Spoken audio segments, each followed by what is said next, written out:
저도 이 좋은 아침에 정말 귀하신 여러분들과 함께 좋으신 주님을 예배하게 된 것이 얼마나 감사한지 주님을 높이 찬양합니다. 할렐루야. 할렐루야. 지난주에 8.15 광복 기념일이 있었습니다. 일제의 침략과 식민지에서 해방된 것을 기념하는 그런 날이었죠. 바로 이날에 한국에서 모노리서치라고 하는 기관에서 설문조사가 있었습니다. 거기에 보니까 우리 한국 분들의 83.6%가 최근에 그 일본의 우경화에 대해서 굉장히 우려하고 염려한다고 하는 그런 반응이 있었습니다. 그 일본의 우경화 중에서도 더욱 우려스러운 부분은 33.1%가 위안부 발언 등 역사 왜곡이라고 답변을 했습니다. 그리고 28%가 자유대 군대 전환 추진, 18.8%가 독도 영유권 주장, 그리고 8%가 평화헌법 개정 추진, 그리고 7%가 정치인 야스쿠니 신사참배라 그렇게 답을 했습니다. 제가 봐도 참 걱정스러울 정도로 일본이 굉장히 옛 군국주의 성향으로 돌아가려고 하는 그런 모습을 보여주게 되는데 왜 자꾸 이렇게 될까? 역사를 왜곡하고 반성하지 못하고 또 주변국들과 함께 이렇게 자꾸 다툼을 만들어낼까 생각을 해보게 됩니다. 이게 반대급부적인 거라고 생각합니다. 1990년도 이후에 소위 버블 경제가 빠져나가면서 일본의 장기적인 경기 침체가 한 10년 동안 이루어지게 되죠.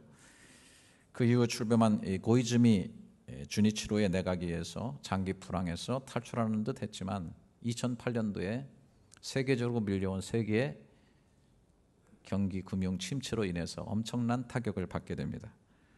또 그 이후에 여러분 잘 아시는 2011년도에 동일본 대지진이 있었고 후쿠시마 원전의 폭발이 있었습니다.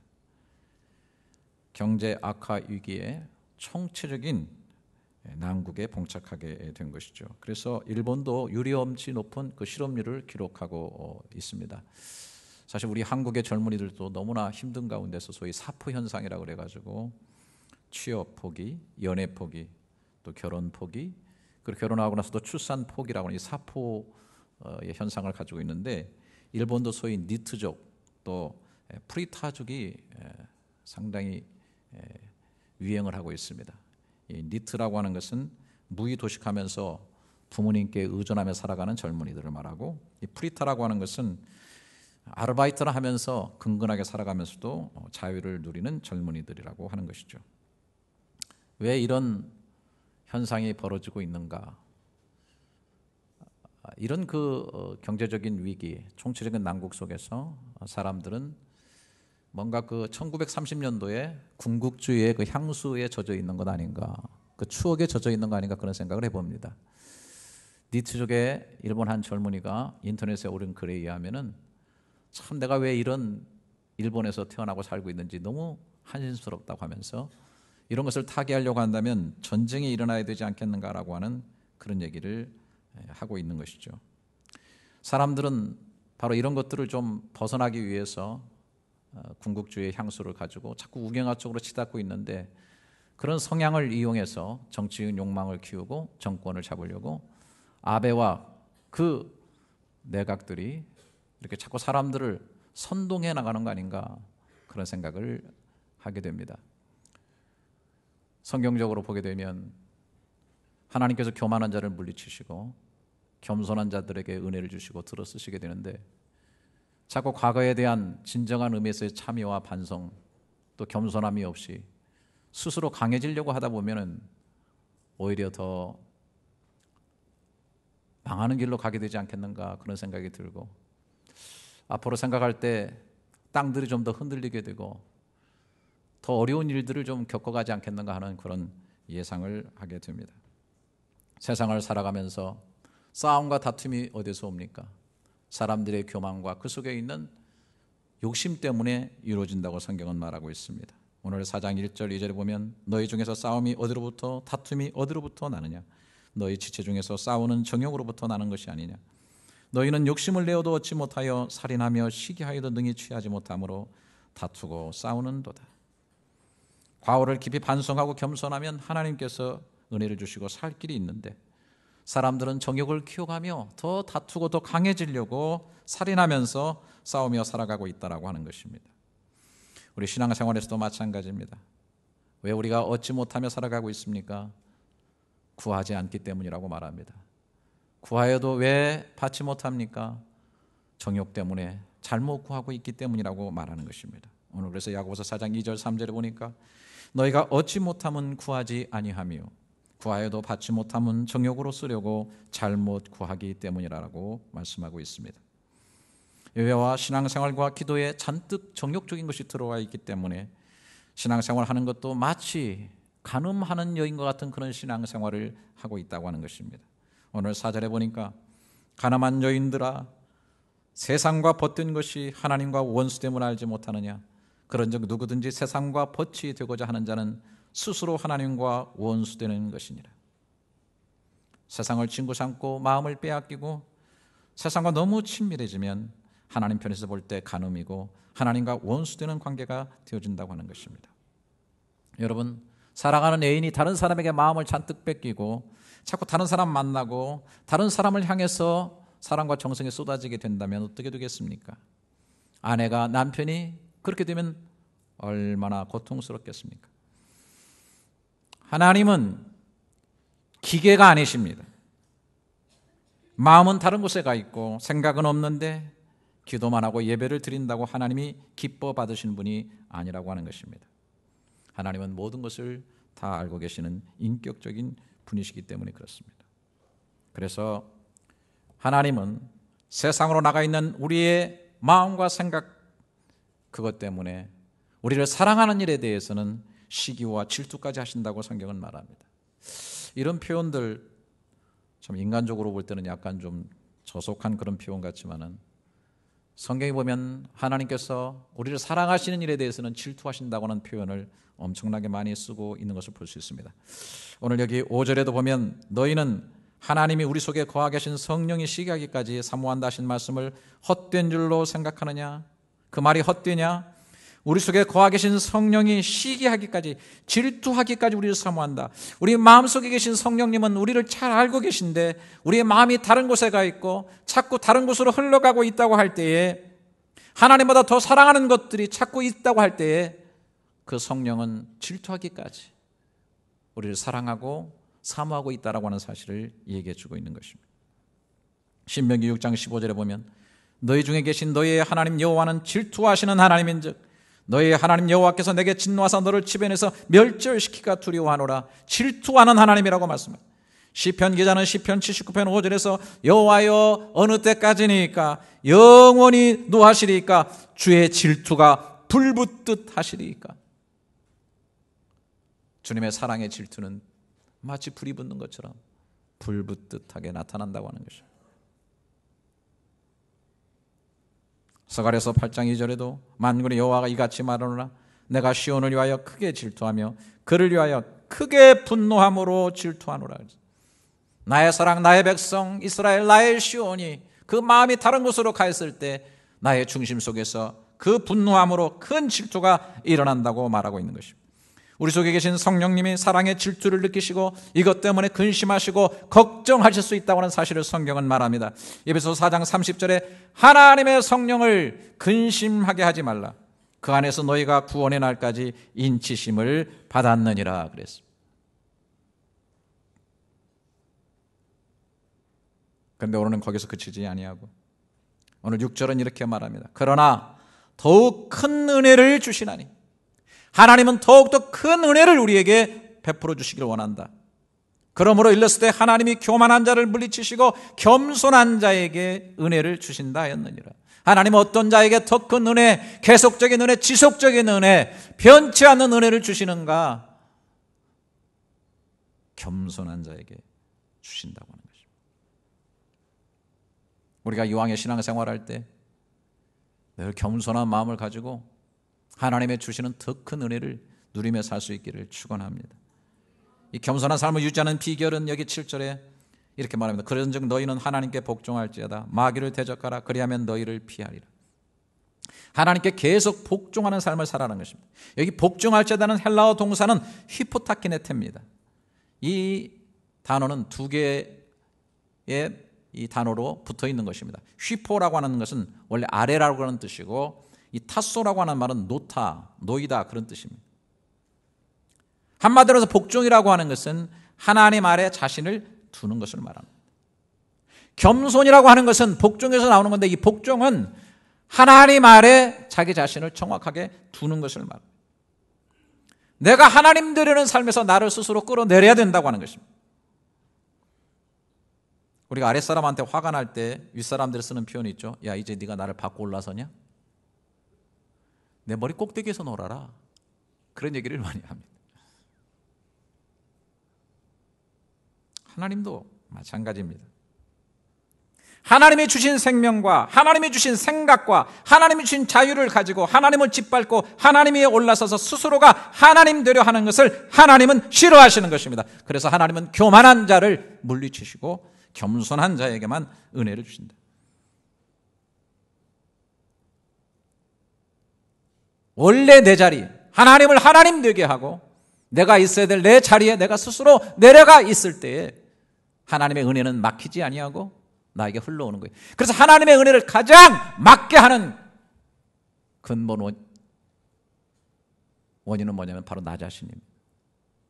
커져버린 나 자신, 하나님보다 더 높이 올려버린 나 자신, 이것이 나를 찌르는 가시가 되고 하나님의 은혜를 막는 장애가 된다고 하는 것입니다.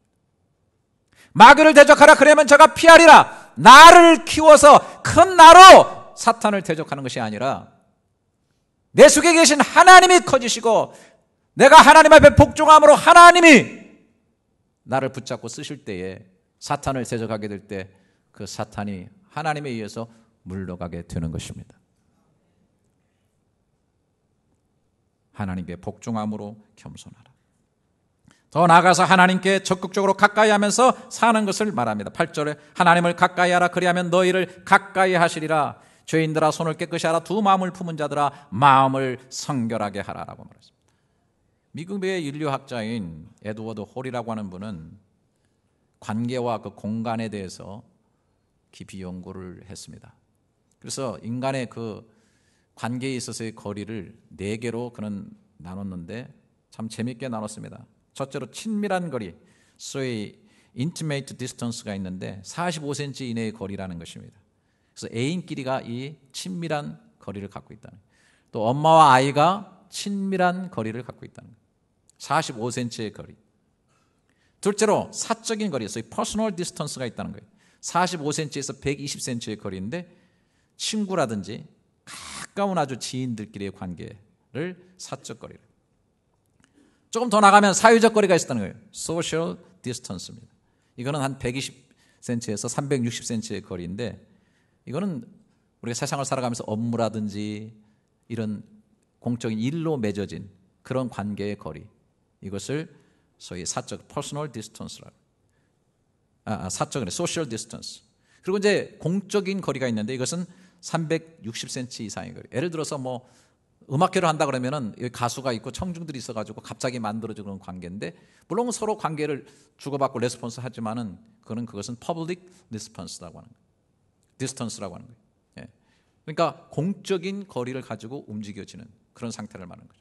그러니까 예수님 시대에도 예수님을 따라가던 사람들을 이렇게 쭉 보게 되면은 이런 관계들이 있는 걸 볼 수 있어요. 그 공적 거리를 유지하는 사람들, 뭐 예수님이 예루살렘에 올라갔을 때 호산나 호산나 하지만은 또 저가 십자가에 매달릴 때는 십자가에 매달려 죽여라 했던 사람들, 그래서 퍼블릭 디스턴스 정도를 유지하고 있지 않나 생각이 듭니다.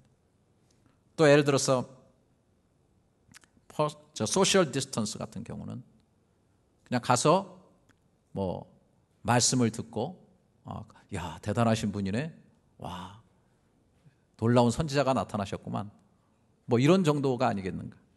그 다음에 소위 퍼스널 디스턴스라고 하는 것은 저분이 내 문제를 해결할 수 있겠구나, 그래가지고 필요에 의해서 가까이 가가지고 그 손에 옷만 대어도 구원을 얻으리라 밀치는 수많은 사람들 중에 들어가가지고 옷을 만져서 혈루의 근원을 치료받는 그런 여인처럼 말이죠. 뭐 그분의 타치에 의해서 눈도 뜨고 안진뱅이가 일어나고 이런 사건들이 소위 퍼스널 디스턴스 속에서 이루어지는 것입니다.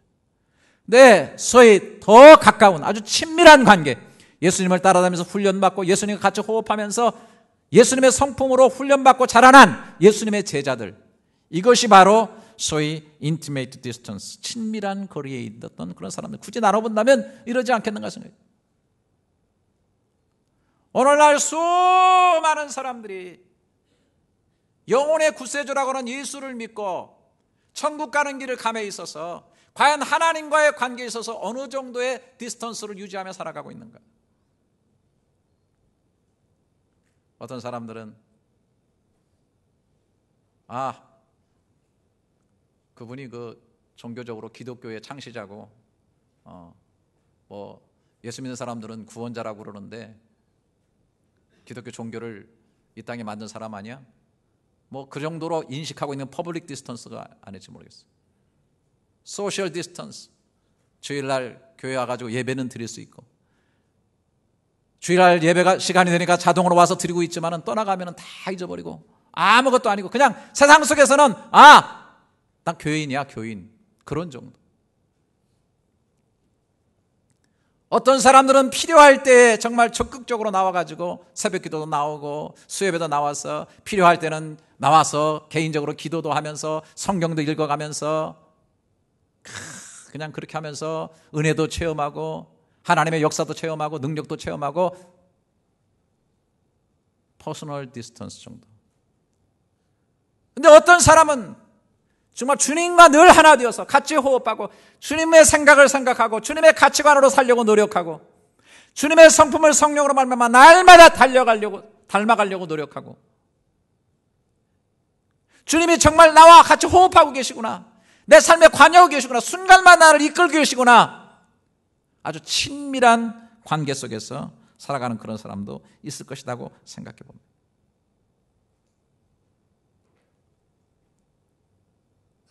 사랑하시는 저와 여러분들의 신앙생활의 시간이 흐르면서 정말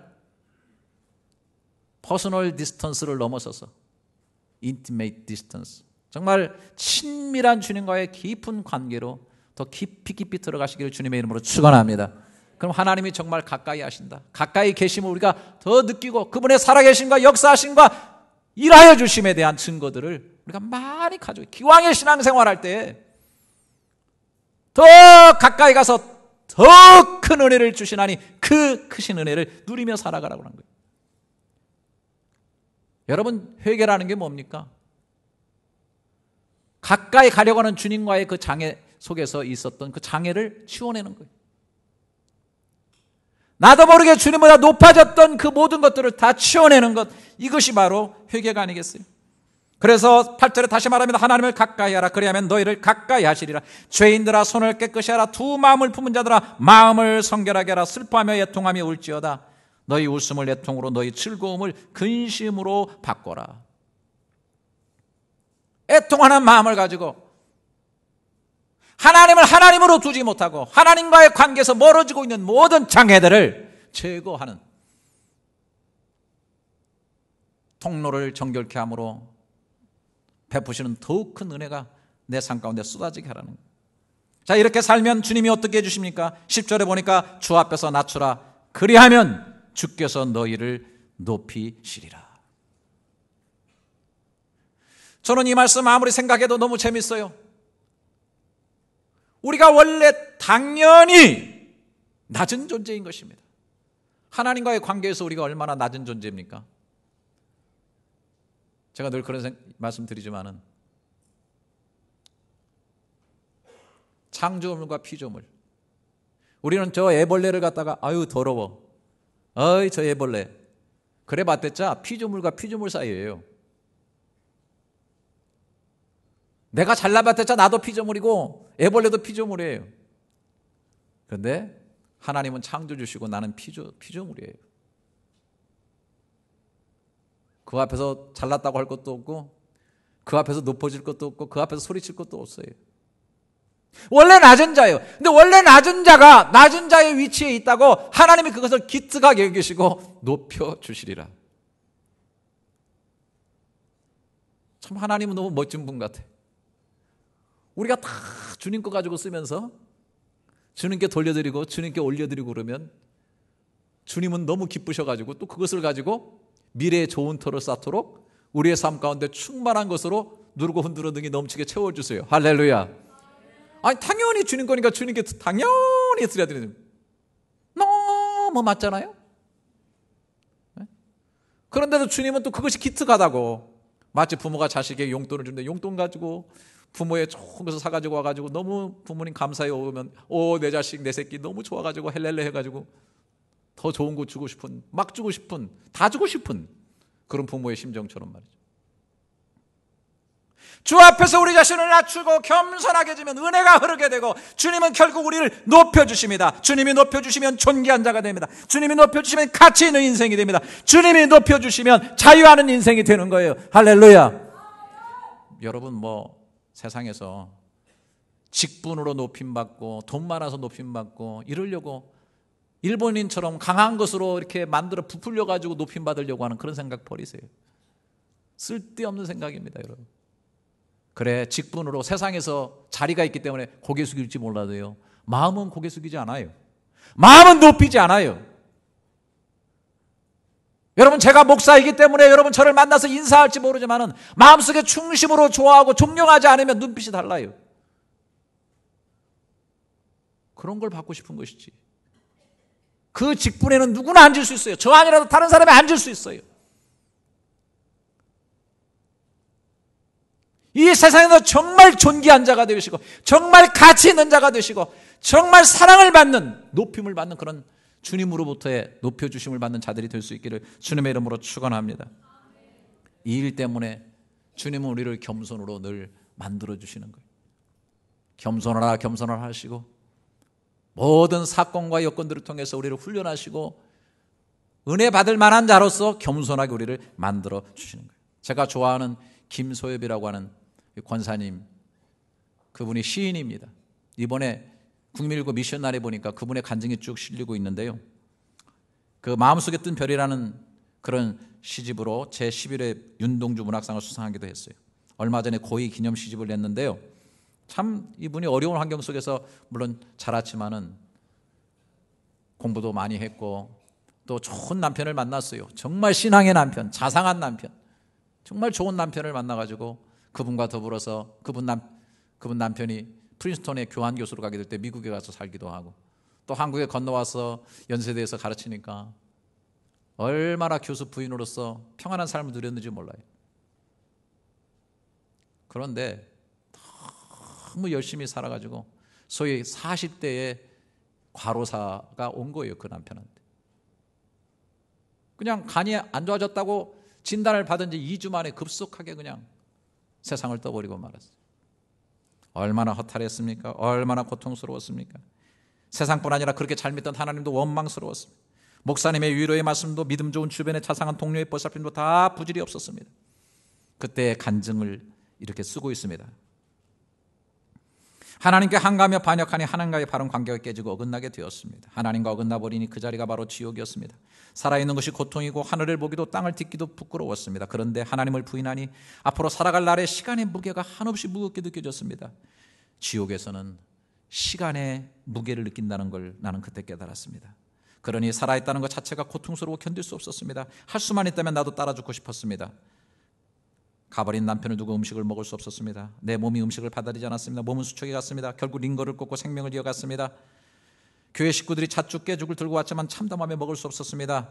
장로님 권사님들이 위로차 찾아오면 정말 만나기 싫었습니다. 문도 열어주지 않았습니다. 어머니 같은 전도사님도 여러 번 찾아오셨는데 기도도 안 나왔고 찬송도 부를 수 없었습니다. 알고 보니 우리 교회 교우들이 우리 남편 양형제 장로를 살려달라고 릴레이 철야기도를 했다고 합니다. 그 말을 들으니 더 큰 반항심이 생겼습니다. 그런 교우들의 기도조차 들어주지 않는 매정하신 하나님, 차라리 무익한 이 여종을 데려가시고 남편을 이 땅에 두어 하나님께서 뜻하시는 많은 일을 이루시지 어떻게 애고도 없이 그를 데려가셨단 말입니까? 하나님을 원망하고 또 원망하고 분노하고 있었습니다. 나는 어찌할 바를 몰라 하염없이 흐르는 눈물을 닦으며 충무 바닷가 신혼여행지를 찾아갔습니다. 그리고 나도 모르게 마귀의 속사심을 들었습니다. 바다에 빠져 죽어라. 출렁이는 파도를 내려다보고 있었습니다. 파도가 수없이 일렁이며 밀려오고 밀려가고 있었습니다. 그런데 갑자기 왜 바다는 파도를 칠까 하는 생각이 들었습니다.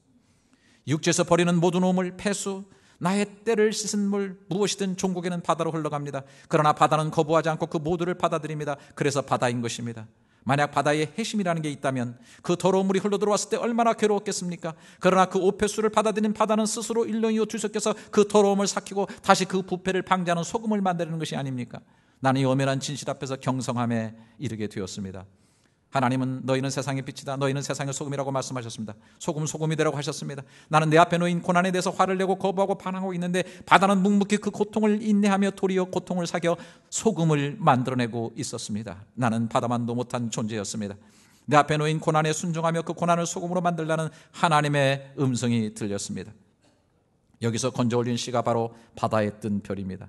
이 시는 복음성가로 많이 불려지기도 했습니다. 부셔져야 하리, 더 많이 부셔져야 하리. 이 생의 욕심이 하얗게 소금이 들 때까지 무너져야 하리, 더 많이 무너져야 하리.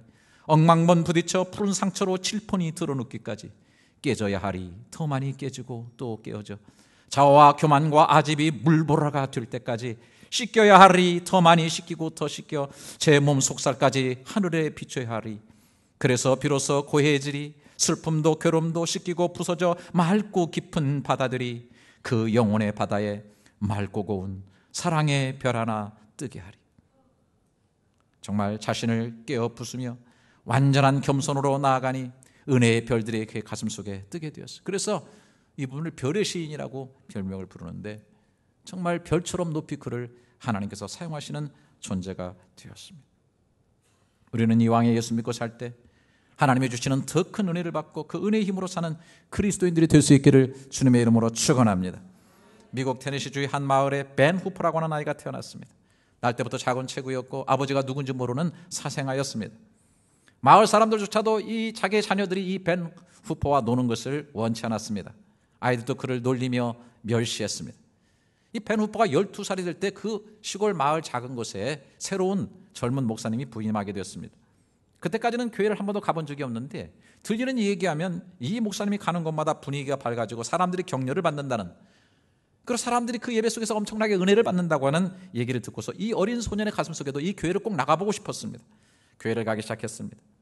매번 사람들을 의식해서 예배 늦게 들어갔다가 그리고 축도하기 전에 빠져나오고 했습니다. 어느 주일 벤 후퍼는 목사님의 설교에 너무 깊은 감명을 받았습니다. 자신도 모르는 새에 감동에 젖어 눈을 감고 말씀을 되새기고 있었는데 어느덧 예배는 끝나버리고 사람들이 이미 나가고 있었습니다. 할 수 없이 사람들 틈새에 끼어 나오게 됐는데 목사님이 악수를 하면서 이렇게 말하는 것입니다. 네가 누구 아들이더라? 사람들이 깜짝 놀랐습니다. 옆에 있는 사람들이 안절부절하게 됐습니다. 그는 사생아가 아닌가? 네가 누구 아들이더라? 사람들은 너무 걱정이 됐습니다. 어떤 일이 벌어질 것인가? 흥미롭게 쳐다보는 사람들도 있었습니다. 그렇지만 목사님은 조금도 당황하지 않았습니다. 다시 환한 얼굴로 벤 후퍼에게 말했습니다. 그래, 네가 말하지 않더라도 나는 네가 누구 아든지를 알겠다. 너는 네 아버지를 닮았기 때문에 금방 알 수가 있어. 사람들은 더욱 의문을 품기 시작했습니다. 무슨 말을 하려는 것인가? 그때 목사님은 이렇게 말했습니다. 너는 하나님의 아들이야. 그러니 하나님의 아들답게 훌륭한 사람이 되어야 한다.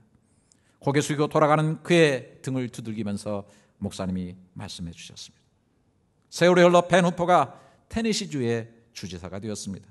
그리고 취임식에서 그는 이렇게 말했습니다.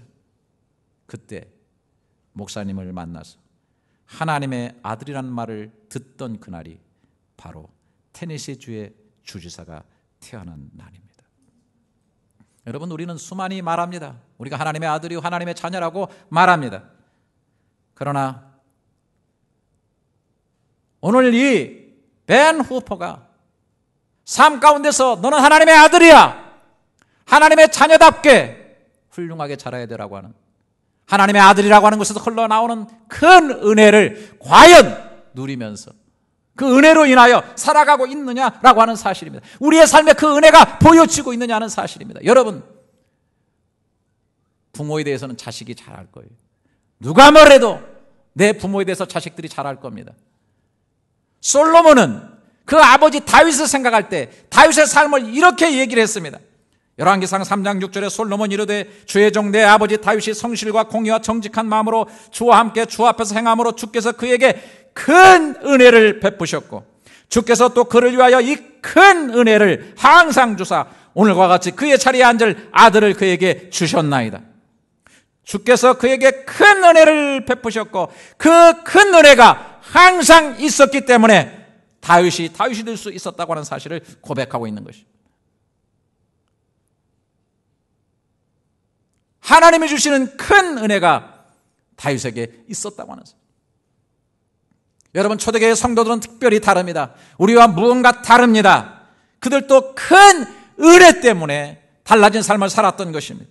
사도행전 4장 34절에 사도들이 큰 권능으로 주 예수의 부활을 증언하니 무리가 큰 은혜를 받아 그 중에 가난한 사람이 없으니 이는 밭과 집이 있는 자들 팔아 이 판 것에 값을 가져다가 사도들의 발 앞에 두며 그들이 각 사람의 필요를 따라 나누어 주면이라. 사람들은 다 아무리 얘기해도 물질의 욕심에 져버립니다. 정욕에 져버립니다.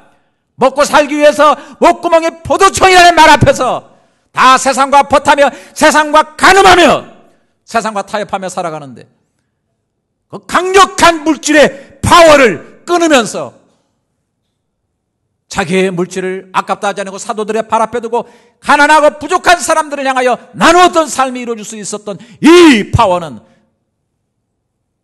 예루살렘 성도들이 큰 은혜를 받아라고 말하고 있는 것입니다. 오늘 우리 열린교회 속에 정말 이 하나님의 큰 은혜가 임하여 줄 수 있기를 주님의 이름으로 축원합니다. 저는 수십 번이라고 말하고 싶어요. 정말 워치만 이의 얘기. 오래되신 분들은 여러 번 들었겠지만 다시 한번 귀를 쫑긋 세워서 들으시기 바라요. 중국의 대영성가요? 저술가요? 하나님이 높이 들어 쓰신 주의 종이에요. 저도 그분의 책들을 젊을 때 읽고 많은 물론 그가 기독교 신비주의라고 하는 비판도 듣고 있지만은 그분이 젊었을 때 고칠 수 없는 불치의 병을 앓고 시름시름 앓면서 죽음을 향해 가고 있었어요. 몸부림치면서 그 병에 벗어나고자 했지만 벗어날 수 없었어요. 어느 날 비몽사몽간의 꿈을 꾸는데 양자강을 노를 저어갑니다. 그런데 큰 바위가 나타나는 거예요. 아무리 노를 젓고 애를 써도 벗어날 수가 없습니다. 그때 하늘에서 음성이 들립니다. 워치만이야, 내가 어떻게 해주기를 원하느냐? 바위를 치워주랴? 아니면 물을 불려서 그 바위를 넘어가게 해주랴? 워치만이는 그 음성을 듣고 간절히 부르짖습니다. 물을 불려서 넘어가게 해 주십시오. 거대한 물이 불어나면서 그렇게 애를 써도 건너갈 수 없었던 그 바위를 넘어서 건너가게 되는 거예요. 일어나서 깨닫습니다. 그래, 은혜를 불려야 되겠다. 하나님의 은혜가 불어나야만 내가 이 죽음의 질병이라는 거대한 바위를 넘어갈 수 있겠다. 오늘날 우리 앞 가운데 태산 같은 어려운 문제들, 사람이 때로 움직여야 되고 사건이 해결해야 되고 내 마음속에 있는 고민들이 없어져야 되는데 여러분, 그 해결책은 뭡니까? 오늘 더욱 큰 은혜를 주시나니. 기왕 예수 믿고 살아갈 때 제대로 된 큰 은혜를 받으시면서 살아갈 수 있기를 주님의 이름으로 축원합니다. 세상과 버티고자 하는 강력한 욕심을 끊어버리고 하나님과 원수되는 세상의 모든 정욕들을 능히 이겨나갈 수 있는 더 큰 은혜가 저와 여러분들에게 늘 부어줄 수 있기를 주님의 이름으로 소망합니다. 기도하겠습니다. 하나님, 저희가 하나님의 놀라운 은혜로 자녀되었는데 이왕이면 더 큰 은혜로 세상과 버티어 가늠하는 성령의 근심거리를 넘어서 풍성한 성령 열매 맺고 승리하는 삶을 살게 해 주시옵소서. 더욱 하나님을 하나님 되신 자리에 올려드리고 복종하며 친밀한 관계로 하나님 가까이 나아가 늘 겸손한 자리에 있어서 큰 은혜를 누리고 하나님의 높여주심을 경험하며 사는 열린교회 모든 성도들 꼭 되게 해 주시옵소서. 예배와 더불어 드리는 귀한 예물을 받으시고 더 큰 은혜를 주시며 봉사의 모든 손길에도 주의 복이 넘쳐나게 해 주시옵소서. 예수 존귀하신 이름으로 기도드립니다. 아멘.